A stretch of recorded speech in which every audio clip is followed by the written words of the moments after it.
Snow falls over the ruins of a Russian village. The ground shakes. The sound of steel tracks and roaring engines fills the air. Soviet soldiers peer through the smoke and freeze. Emerging from the fog, a massive black shape moves toward them.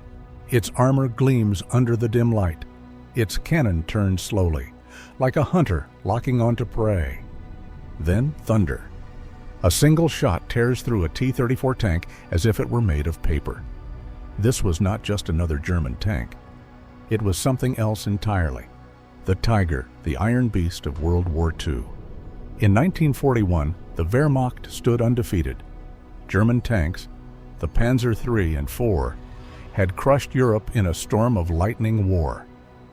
The Blitzkrieg. But when Hitler invaded the Soviet Union, everything changed.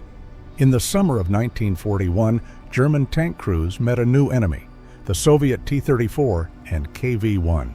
Faster, better armored, more powerful. German shells bounced harmlessly off their sloped armor. Entire panzer divisions were destroyed. Hitler was furious. He demanded a new tank, one that could destroy any enemy from any distance. A tank that would be unstoppable. He wanted a monster. Two German companies, Henschel and Porsche, were given the task. The race began to build the deadliest machine of war ever conceived. The result? The Panzerkampfwagen 6 Tiger, better known simply as the Tiger I. It weighed 57 tons, heavier than any tank of its time. Its armor was up to 100 millimeters thick, so tough that no Allied tank gun could penetrate it from the front. But its true terror came from its weapon, the 80 mm KWK 36 L56 gun, originally designed as an anti-aircraft cannon.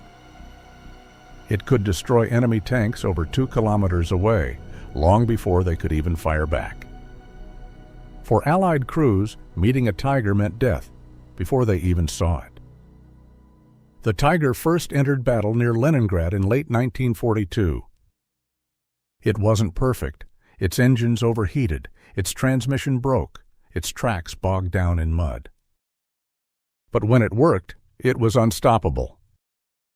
Soviet T-34s and KV-1s were blown apart from incredible distances. One Tiger could hold off entire enemy units. A Soviet commander wrote, "We could see it coming through the smoke. Our shells bounced off like stones on a wall." The legend of the Tiger was born. Soon, Tiger tanks became the pride of the Wehrmacht. Their crews were elite, the best of the best, led by names that would become infamous. Michael Wittmann, Otto Carius, Kurt Knispel, men who turned the Tiger into a weapon of myth. At Villers-Bocage in 1944, Wittmann and his Tiger destroyed an entire British column, 14 tanks and 15 vehicles, in just 15 minutes. To Allied soldiers, the Tiger was not a machine. It was a nightmare made of steel. But perfection came at a terrible cost. Each Tiger was a masterpiece, hand-built with precision engineering. But that meant it was slow to produce and expensive. It took over 300,000 man-hours to build one Tiger. While Germany built one Tiger, the Soviets built 10 T-34s. And while the Tiger was powerful, it was also fragile. Its complex transmission often failed. Its massive weight made it a nightmare in mud or snow. Many were abandoned, not destroyed by the enemy, but by their own engines. The Tiger was the most feared tank in the world, but also one of the least practical. July 1943, the Battle of Kursk, the largest armored clash in history. Over 6,000 tanks faced off across the Russian plains. Hundreds of Tigers led the German assault. They tore through Soviet lines, destroying T-34s by the dozens. But there were simply too many enemies. Soviet mines, anti-tank guns, and endless waves of armor overwhelmed even the mighty Tigers. Kursk ended in disaster, the turning point on the Eastern Front. Germany would never regain the initiative. From that day, the Tiger would no longer hunt, it would be hunted. As the war dragged on, Germany doubled down. Engineers unveiled the Tiger II, or King Tiger, even larger, heavier, and deadlier. 70 tons of steel, 150 mm frontal armor, and a new 88 mm high-velocity gun. On paper, it was invincible. In reality, it was a monster the collapsing Reich could no longer feed. It guzzled fuel Germany no longer had. Its enormous size made it easy to spot and hard to move.